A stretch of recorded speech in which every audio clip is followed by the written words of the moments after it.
seriously on the Vampire Diaries. Wakenya hamjambo. Hamjambo tena. Mimi nimerudi hapa kwa sababu ya mambo yenu ya stima na mambo ya maji na mambo ya barabara. Ni kweli si kweli? Mimi nilikuwa nimeweka mpango kwa hii finance bill, lakini hawa wakaleta kisirani. Hiyo mpango ikaanguka. Sasa nitazungumza na huyu mjumbe wenu. In another 1 month tutaweka sasa 12.5 billion ili hawa mama mboga na hawa watu makanga na hawa vinyozi na wale wabeba na hawa vijana hawa, ili wote waweze kusaidika kutoka kwa muradi ya hii serikali yetu. Ni kweli si kweli? Sijui kama tunaelewana. Hii barabara yenu ya kutoka hapa KICC kuenda mpaka accountability, kuelekea mpaka transparency, hiyo barabara tayari nimeweka 10 billion. Contractor alikuwa ni mkora kidogo, sasa nimeondoa huyo contractor, nitaleta mwingine. Kwa hii finance bill inakuja sasa, nimetengeneza serikali ya watu wote. Nimetengeneza broad based government ya makabila yote, ili kila mtu katika taifa letu awe na mtu wa kabila yake wa kumtafutia kazi na kuiba mali ya umma. Sijui kama tunaelewana. Nyinyi watu hapa KICC mnasemaje? Situendelee na hii mpango? Situfanye hii kazi? Salale. Kweli nyinyi ni watu mmejipanga. Ladies and gentlemen, when I began my journey of seeking accountability and good governance, I never thought I'll be here or even to address you. I was a gentleman in my height of life. I'm 28 years old now, very busy. I had my company which employs over 75 Kenyans. I had work to do, and a lot of it. I was not idle, but there is a higher calling. In this life, you reach a particular point where you have to do something that is beyond you. When you have to do something where you don't benefit in person. When you do something which is about other people. And it has cost me a lot. As I stand here today, I've had threats to my life. I've had threats to the life of my family. I've had salutes from DCI hung around my home with unmarked vehicles. I've had people try to track my phones, to hack my phones. I've had people searching my IP address when I'm browsing. I've had to change cars. I've had to get out of my house in somebody's boot, the boot of a vehicle. I've had to sacrifice my personal comfort and my personal luxury in the pursuit of a dream of a better Kenya that provides opportunities for the young people of this country to live, work, marry, and grow. And I'm so sad that that future is being stolen by a criminal enterprise that has taken over our governance and our institutions, belittled the value of ethics, demoralized people of good integrity. They have made a mockery of public funds, pilferage, wastage, corruption. They don't do anything if it doesn't benefit them. They don't do anything if it is not associated with their stomach. So sad that to this extent, they still try to lord over us and call us our children. We have heard you. They listen, but they don't do. They listen, but they don't care. Sadly, you, the people of Kenya, have enabled them. You have participated in the fraud. During election, you sell to them your vote at 50 shillings, at 100 shillings, at 200 shillings. You have provided with them with the ammunition to kill us. We need to change.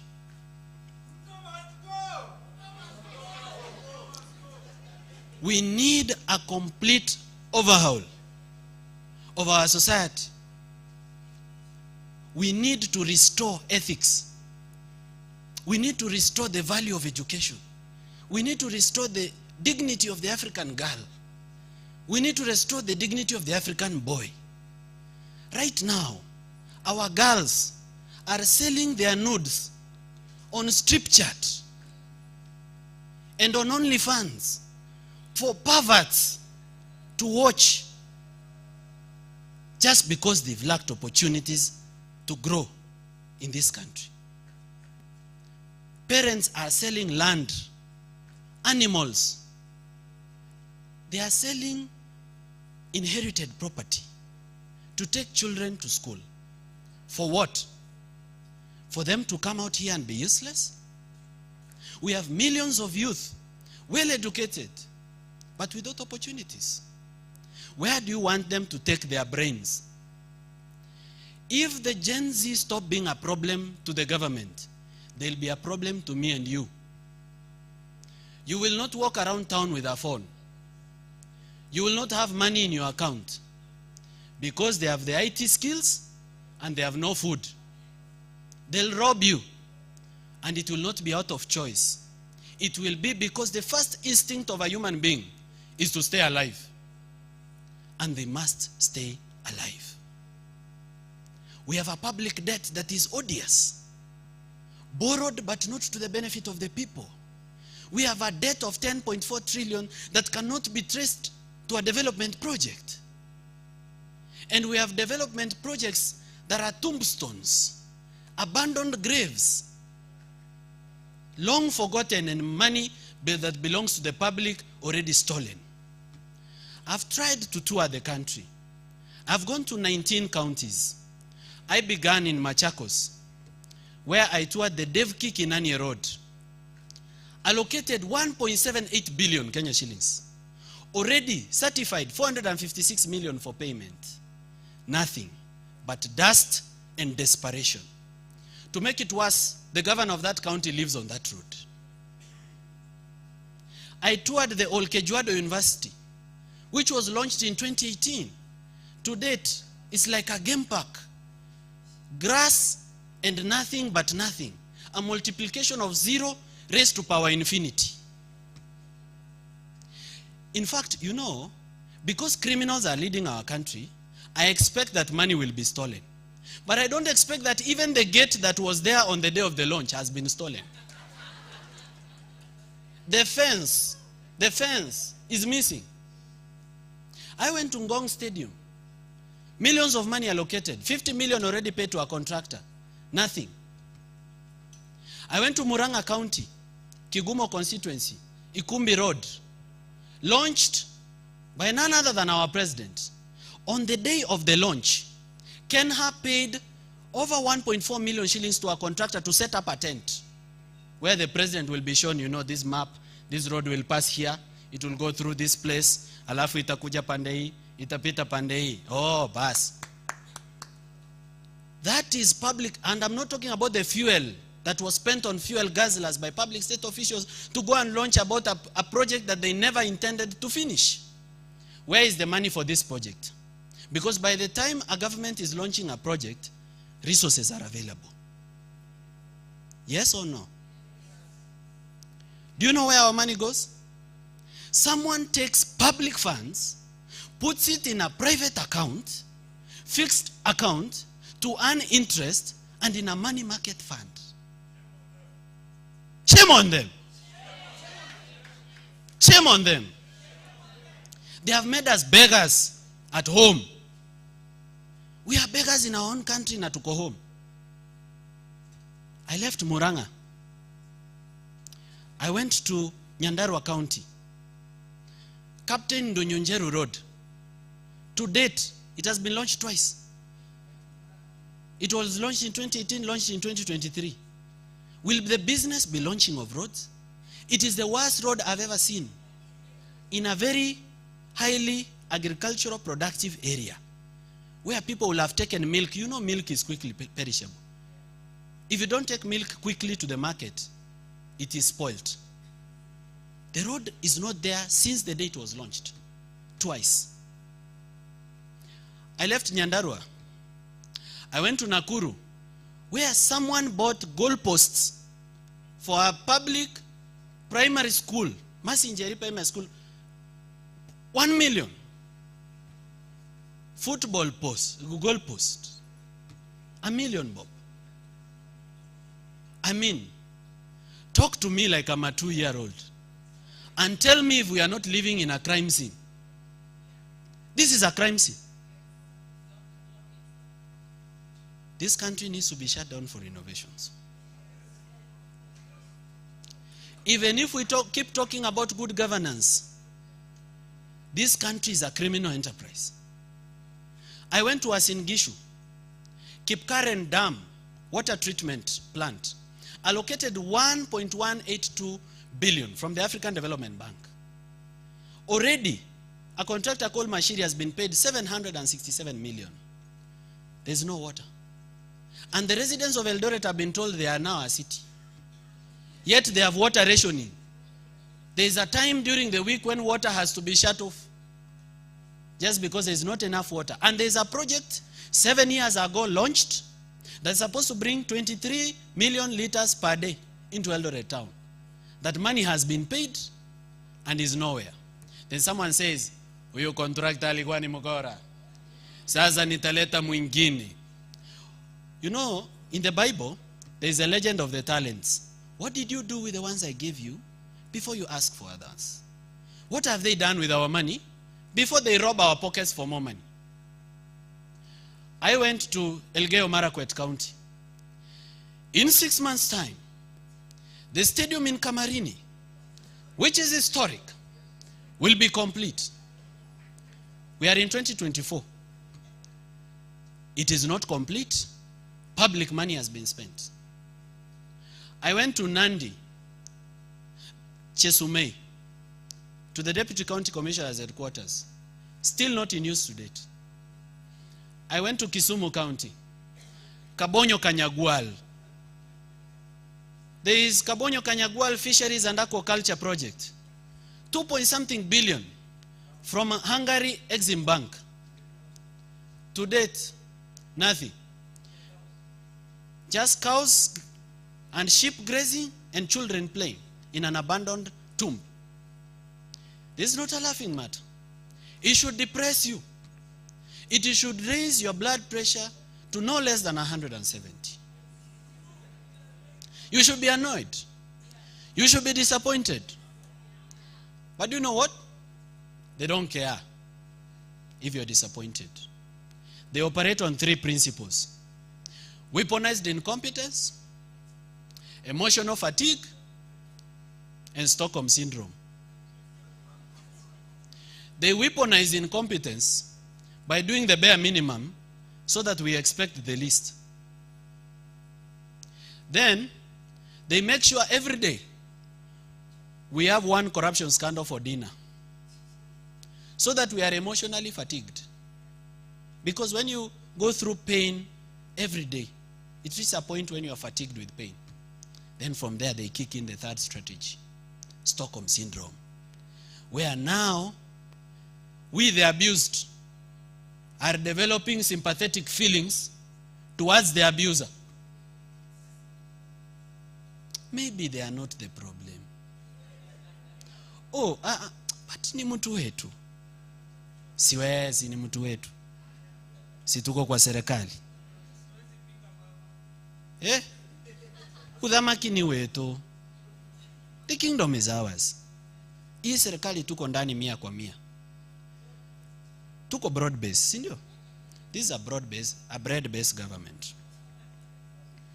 This is a government of a collusion of politicians in government and opposition to completely annihilate and finish their population. Now I wonder, when we are all dead, are they going to govern over graves? Who will they show off their wealth to? Because you know, wealth is only sweet when you can show it off. So when we are dead, who is the audience?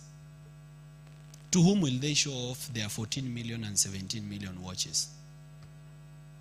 To whom? When we are all dead. We must take back our country.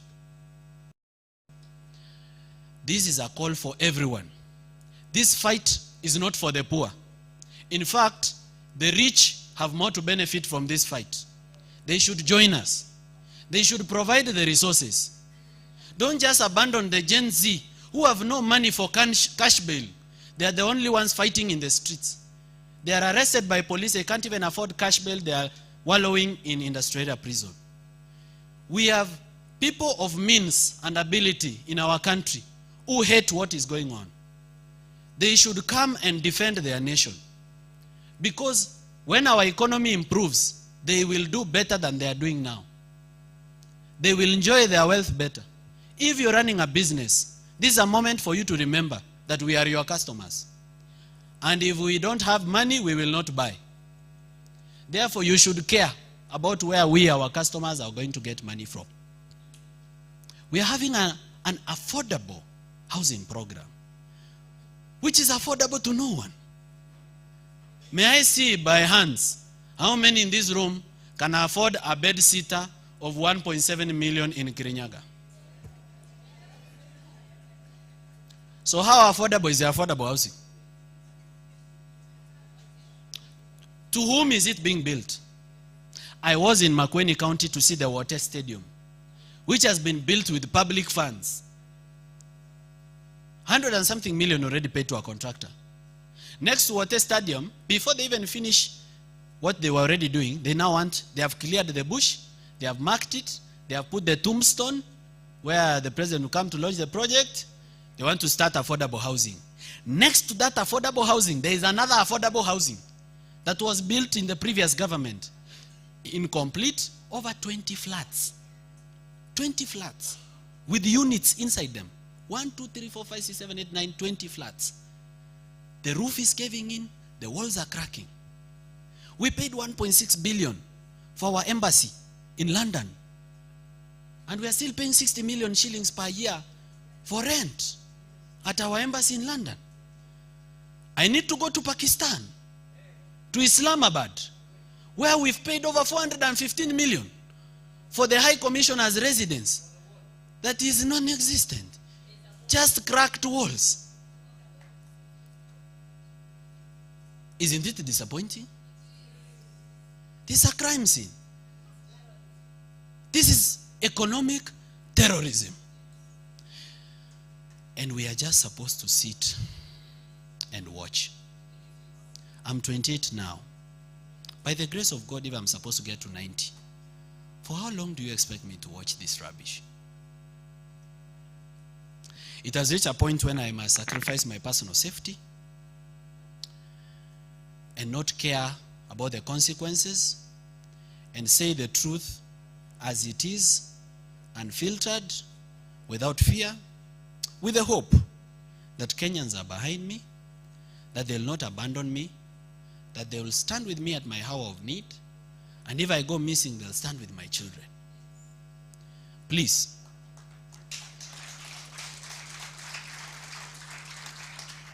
do not be afraid of death. None of us is getting out of this alive. Not even them. We are condemned to die the day we are born.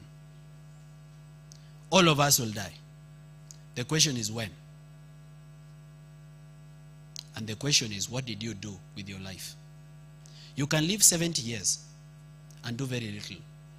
But you can live only 32 years like my late grandfather, Honorable George Morara, and do much. We, the owners of the future of this country, must come out and defend our nation. And the best place to begin is civic education.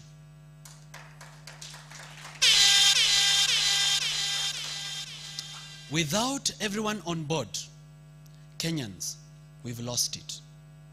We must find a way to bring everybody on board. Rich, middle class, or poor. Employed, unemployed. Entrepreneurial, non-entrepreneurial. Interested in politics, disinterested. Kikuyu, Kamba, Luo, Luya, Taita, Mijikenda. We need everyone on board. We need a resounding majority to say no. That is the only way we'll bring back our country. Right now, a majority of our country has political illiteracy.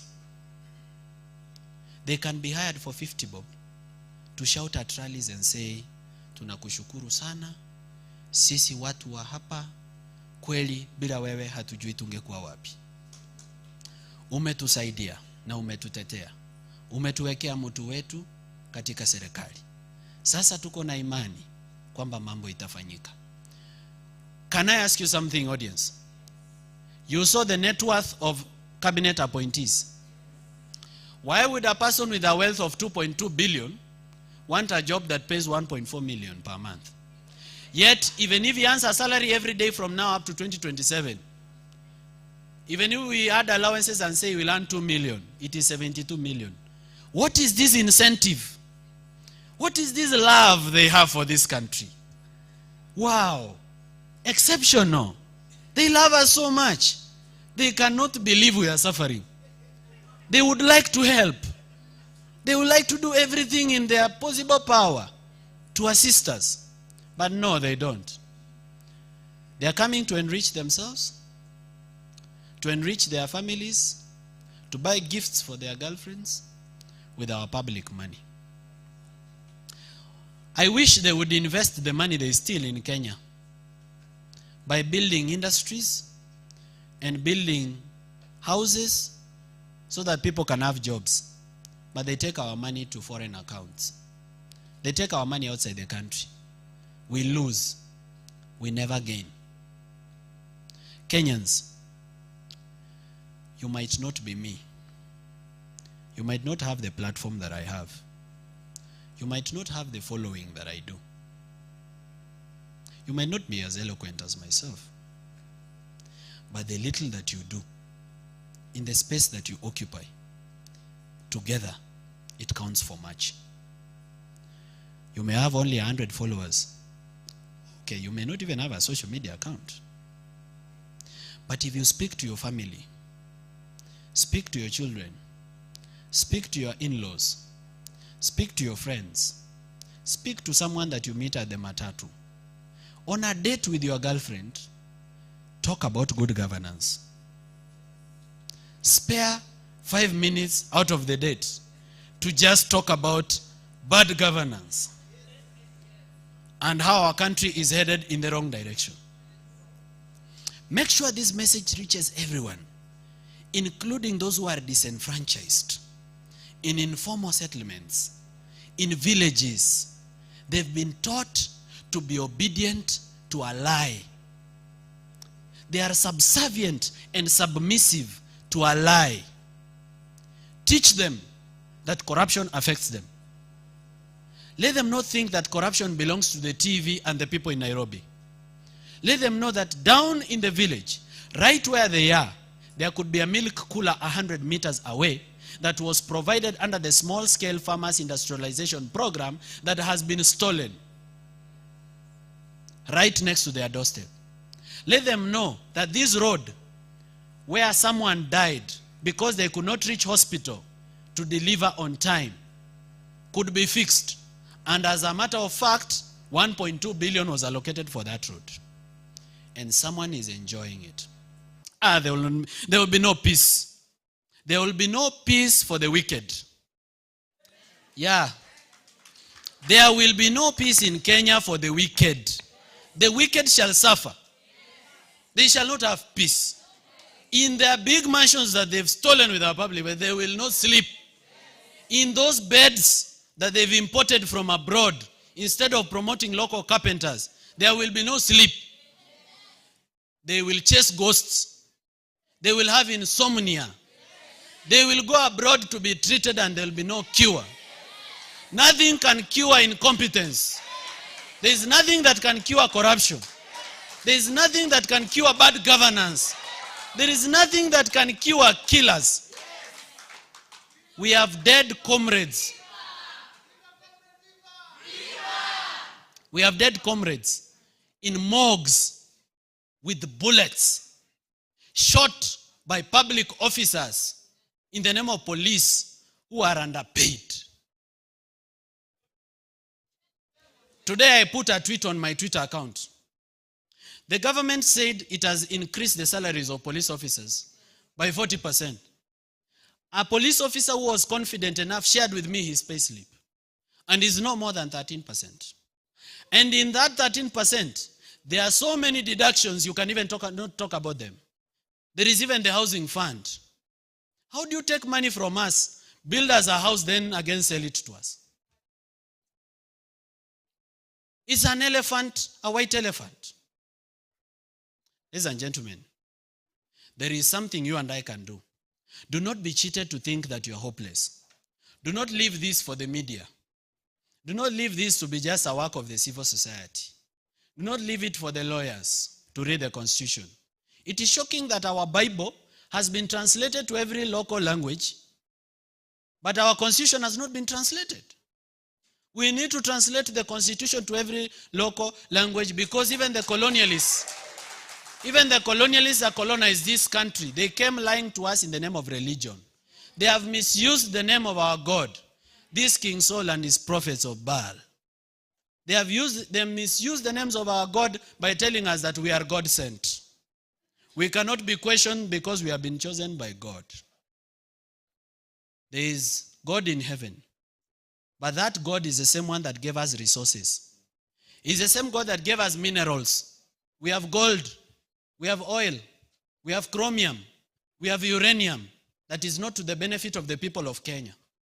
It is being mined, taken abroad as soil. They say we are taking soil samples for clinical research, for geospatial research.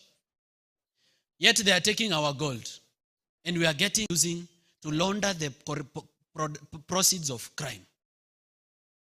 Pastors here in Kenya are laundering corruption proceeds. A church owns a beach plot in Diani. A church owns a mall. A church owns a helicopter. On behalf of who? Politicians. We need our country back. Ladies and gentlemen, I'm passionate about the subject of good governance. I could speak on and on, but limited am I with time. Let me leave you with this. Mimi nataka niwaeleze hivi,